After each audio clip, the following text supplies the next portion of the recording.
Father, thank you for the privilege we have of being able to gather together tonight. Thank you for your goodness. Thank you that it's your goodness that leads us to repentance and keeps us on track. And we ask that as we look at your word again tonight, we would just be encouraged to be able to remember that you are the one, you're the beginning and the end, the Alpha and the Omega.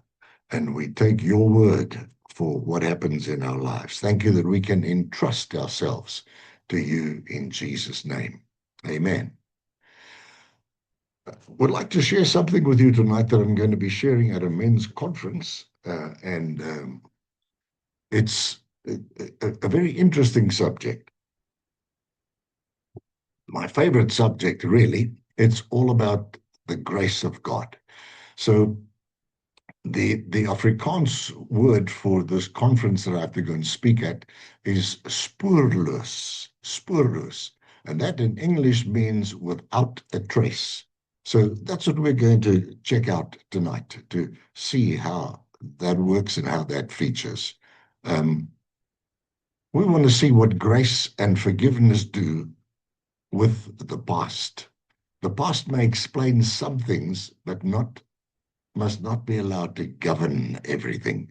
See, Psalm 103, verse 12, reminds us of this. It says, as far as the east is from the west, so far has he, God, removed our transgressions from us. So when we talk about spurless, things that disappear without a trace, there are things in life that do disappear without a trace, like there are no footprints. The wind will blow over them and it's gone. No evidence. There'll be no trail leading back to what was. And that's the picture that's contained in this word spurloos. And it gives us a powerful image of what grace does with forgiven sin. Grace does not merely hide our failure behind a religious language, uh, and it doesn't place a decorate covering over the ruins and hope that nobody looks underneath. Grace enters that place of guilt, shame, and regret and begins a work of restoration so deep that our failure no longer has the authority to define us. Hold on to that. Grace will do a work so deep that our failure no longer has the authority to define us. I want to remind you tonight that grace works in the very places that we thought were wasted, the places that we thought it's over, and people told us it's over, as not over until God says so. So remember this. God does not discover your weakness after calling you his child. He knew the very dust that he breathed into before he breathed life into it. He knew our frailty, he knew the failure and our limitations, and yet he chose a relationship. Again, Psalm 103, verse 14, this time. You know all about us, inside and out. You're mindful that we are made from dust. Now, that's beautiful reminder there that we were made from dirt. And when Jesus found us, me in particular, and I'm sure many of you here, he pulled us out of the dirt and made us his. You see, the scripture says that God forgets our sin. Now, he doesn't forget because of poor memory, but he chooses not to hold forgiven sin against us. Let me give you a scripture for that. And Hebrews 8 verse 12 says, I will forgive their wickedness and will remember their sins no more. When God says he's remembering our sins no more, he's not suffering from divine amnesia, so to speak. He's declaring that the matter has been settled. The debt has been dealt with, and the case is closed. Hallelujah. And Romans 8 verse 1 makes that so clear. That there's no condemnation for those who are in Christ. Grace removes the charge, but now, here's where we want to go tonight. The accuser will still try and follow the old tracks. Shame may revisit the scene, and then many people still carry the files that heaven has already deleted. But when the accusation arrives before the throne of grace, there's no outstanding warrant. Isn't that beautiful? Because Colossians chapter 2 and verse 14 tells us this. It says that our sins have been wiped out. And it goes on to say that Jesus took them out of the way and they were nailed to the cross. That sounds like it's something rather final. And when people want to carry the files that heaven has deleted, we know that accusation is an empty accusation because we are forgiven people. The blood of Jesus makes those accusations spoorless or without a trace because of what he has done for us. Psalm 103, verse 3, again this time from the Passion Translation, says, "You've kissed my heart with forgiveness in spite of all I've done. You've healed me from the inside out." You see, forgiveness removes the trail of revenge. And then forgiveness also does something within us. And I'd like to bring this to your attention tonight. When we refuse to forgive, we keep following in the footprints of the person who hurt us without realizing that. We will revisit the conversation, we'll rehearse the betrayal, and repeatedly return to the scene of the wound. Forgiveness does not deny what happened, and it doesn't call evil good, remove necessary boundaries, or cancel accountability. But forgiveness means that I no longer allow the offense to lead me. I stop following its tracks and I choose to follow in the tracks of Jesus. So with forgiveness, we're forgiven. And when I forgive others, I'm releasing my right to revenge. And I surrender the judgment to God and allow grace to take me in a new direction. And the book of James says that mercy triumphs over judgment. And so often we want uh, justice for others, but mercy for ourselves.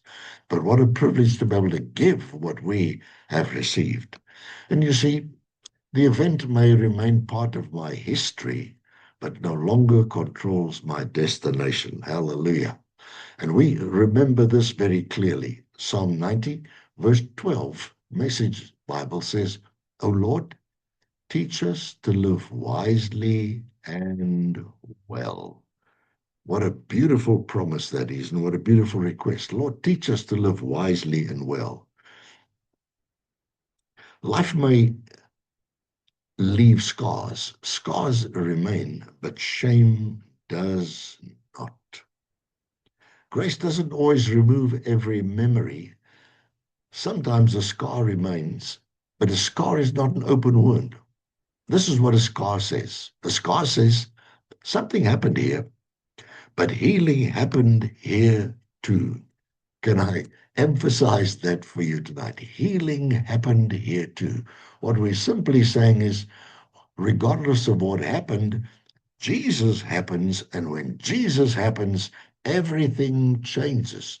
Jesus is the one who brings new life to whatever happened, and there is no longer uh, an accusation that can come as a result of the forgiveness of Jesus. You see, some memories will remain as wisdom, and a lesson may remain as maturity, and a testimony may remain as a hope for someone else. Have you realized that when you and I go through difficult times, the way that we handle them is something which is the world is watching and an encouragement to other fellow believers as well? But the shame, the condemnation, and the power of the past can disappear without a trace. Grace doesn't erase your story, it removes the poison from it. That when the memory comes, there's no longer any poison or malice, even when you have to speak about that. I would like to say this to you tonight, that grace has the final word. Remember this, we we're in a place where the accuser of the brethren, the enemy of your soul, will want to say to you, and he'll do that through people or through your inner critic, or remind you that the reason why you are perhaps ill or suffering from something is because of sin in your life.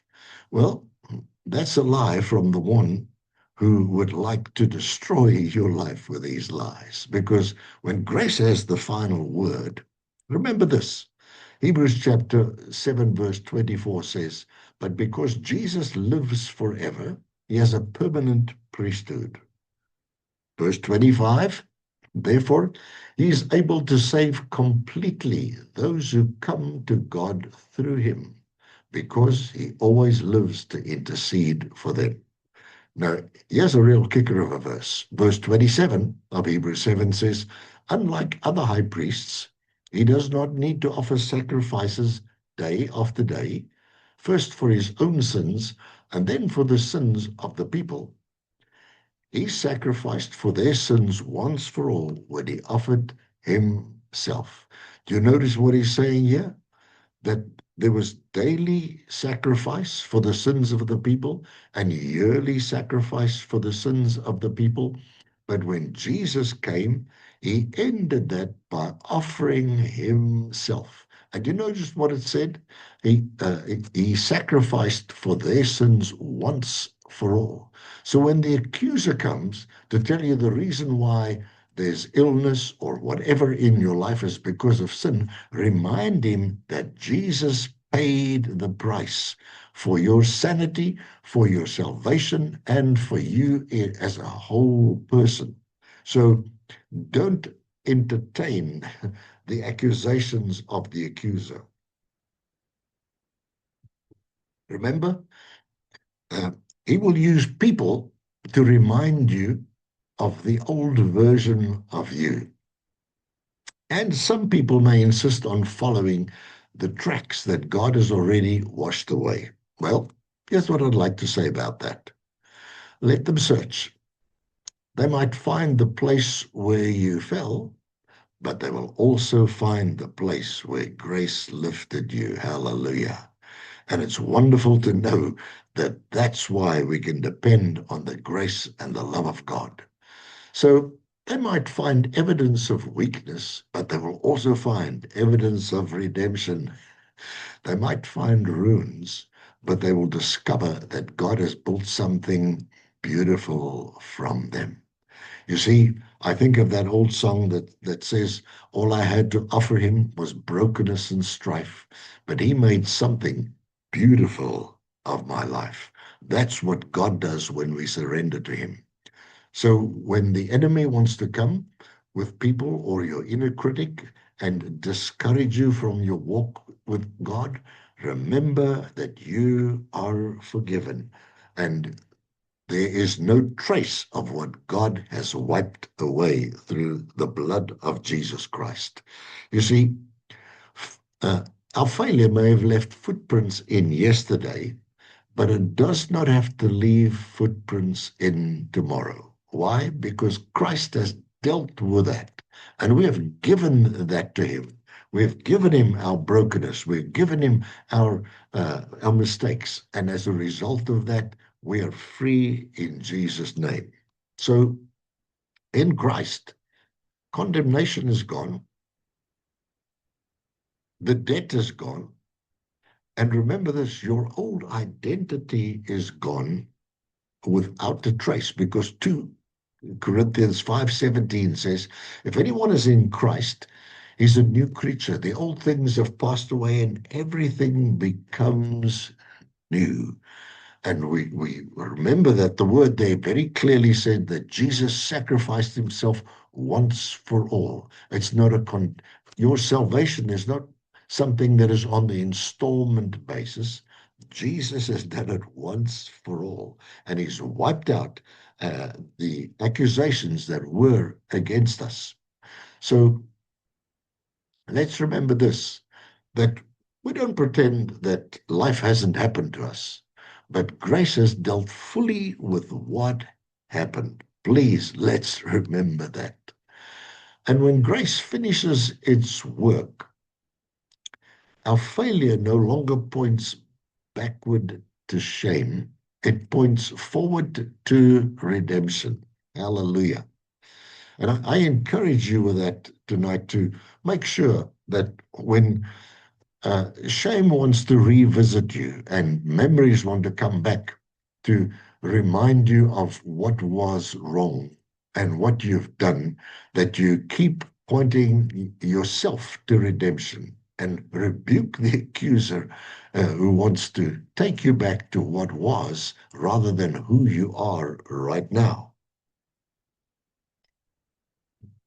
You see, shame will make us hide, and grace makes us come boldly to God. Hebrews chapter 4 and verse 16 invites us to come boldly into the throne room of God in our time of need where there's grace. So shame will make us rehearse our disqualification. Grace will make us rehearse his finished work on the cross. I love the fact that when the enemy of our soul comes and wants to rehearse our disqualification, we needed grace, and grace makes us rehearse his finished work on the cross. Shame will tell us, cover yourself. Jesus says, come into the light. I love you. What a difference. What an absolute difference when we know that we can come to him because he invites us into the throne room of God where grace and mercy is to be found. And so many people live in a place where they're continually holding on to what was and continually confessing old things that God has already forgiven them for. And I want to encourage you tonight to uh, take a hold of that very thing in your life. You see, I want to make a statement in the next few um, minutes, and here it comes. If you believe that Jesus has forgiven you, then from today, stop punishing yourself for what you cannot change. May I repeat that, please? If you believe that Jesus has forgiven you, and you do that as a result of the authority of the scriptures, if you believe that Jesus has forgiven you, then from today, stop punishing yourself for what you cannot change. Jesus has brought the change. He has wiped out our offenses. He has dealt with the sin issue once and for all. So, what I'd like to remind you of is just this. My reference point for saying this is not what I have done. My reference point is what Jesus has done. And the work that Jesus has done is a complete work. Hallelujah. He has given us freedom, forgiveness, and his grace and mercy so that whatever would want to come from behind no longer has authority over our lives. You remember, and I want to read it here from the TPT tonight, where it says, you've kissed my heart with forgiveness in spite of all I've done. You've healed me inside out from every disease. You've rescued me from hell and saved my life. And you have crowned me with love and mercy. Hallelujah. Isn't that beautiful? To know that's how God, that again was Psalm 103. That's how God feels about us. That's what God is busy doing in our lives. And we know that we can trust him implicitly. Now, just as an encouragement, when we're saying Jesus has done it once for all, let's look at Hebrews chapter 10 and verse 9 and verse 10, where Jesus said, here I am. I've come to do your will. And he's talking about doing the Father's will. It says, he sets aside the first, that's the first covenant, to establish the second. And verse 10 says that by that will we have been made holy through the sacrifice of the body of Jesus once for all. Do you notice those words again? We've been made holy through the sacrifice of the body of Jesus Christ once for all. So, well, our reference point is not what we have done. Our reference point is what Jesus has done for us once for all. Not a salvation that we're hoping to make it and on the installment basis, but Jesus has done the complete work. And we bless him and honor him for the privilege of being able to call ourselves his children. Um, I read this poem, and I've used this in the morning messages as well. In his famous poem, "The Hound of Heaven," that was published in 1890, Thompson, who wrote the poem, describes God's relentless, loving pursuit of a person who keeps running from him. And I've said this before. For years, I ran from what I needed most, the grace, mercy, and forgiveness of God. But the Hound of Heaven poem says it this way. I fled him down the nights and down the days. I fled him down the arches of the years. And then he turns and he describes God's following us. He says, with unhurrying chase, with unperturbed pace, deliberate speed, majestic instancy, God pursued us. Wow, what a beautiful, powerful description of the God that loves us. So if we look at that picture, God does not pursue us like an angry hunter. Because when we hear the word pursue, we often think this is something which is done in anger. No, God does not pursue us like an angry hunter, but with a love that refuses to abandon us, even when we hide in pain, pleasure, failure, or religion. How beautiful to know that God will continually pursue us because he loves us. Remember, when it comes to the whole issue of saving, God made the first move. He so loved us that he gave Jesus. And as a result of him giving Jesus, he says in John 3:17, he didn't come to condemn the world, but that the world through him might be saved. So the Holy Spirit, referred to here as the Hound of Heaven, is not hunting us down for punishment, but pursuing us with a love that refuses to lose our address.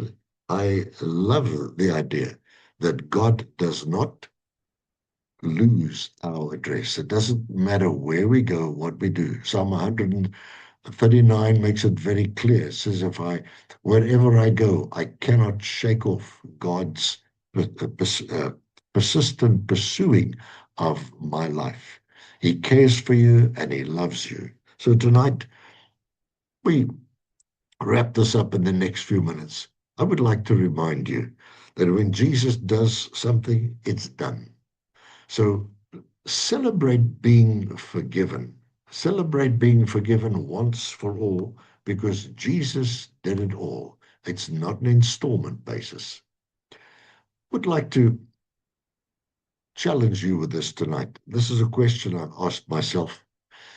If Jesus walked into the room tonight, what do you think he would say to you? Think about that for a moment.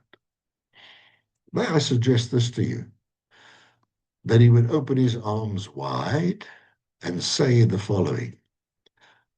Renee, I know all about you. Tony, Charles, Rose, I know all about you. I've heard all the stories about you. And I love you. Well, no second opinion needed. He knows everything about us. And it says that he loves us. Now go and check out Psalm 139. The first 3 verses that tells you just that he knows everything about us and he loves us. How beautiful to know that we come to him and his arms are wide open. He's heard all the stories about us and he loves us. No second opinion needed. I want to encourage you tonight as we wrap this up, just with this statement again. If you believe that Jesus has forgiven you, then from today, stop punishing yourself for what you cannot change. Let God be God in your life as you surrender to Him. Let's pray together. Father, we thank you that because of Jesus, that's our reference point for being able to say we are your children. Thank you that you came, Lord Jesus, and you took it upon yourself to sacrifice yourself once for all so that people like ourselves can be free in the name of Jesus. And we want to thank you that the punishment that would have come our way, you took for us in Jesus' name. We bless you for that. Thank you that you've made us whole. And thank you that you know everything about us and you've chosen us as your children. So we thank you tonight for wholeness for every person. We thank you for wholeness of body, soul, and spirit in the name of Jesus. Thank you that we can entrust ourselves to you because you are our Father. We bless you for that in Jesus' name. Amen and amen.